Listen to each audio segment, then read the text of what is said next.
నేను లెక్క పనిచేసిన ఈ లంచగొడ్లుగా ఎల్బీ నగర్ లో మొత్తం సుధీర్ గారు క్రీమ్ అంతా తీసుకోపోతే ఈ పనికిరాను దూలాడి బతిలాడి ప్రెసిడెంట్ కి పెట్టిన. ఎవరు రామరెడ్డి గారు లేడు అప్పుడు, రేవంత్ రెడ్డి అన్ను పెట్టుకుని పైసలు ఇస్తారని చెప్పి ఇక అవన్నీ వేరే equation.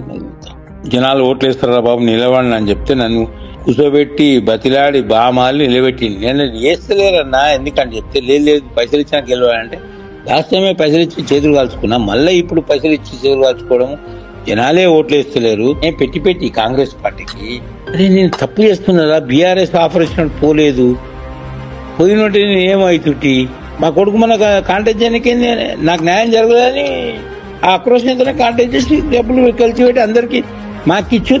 State Congress high level లీడర్లకు అందరికి క్వశ్చన్ మార్క్.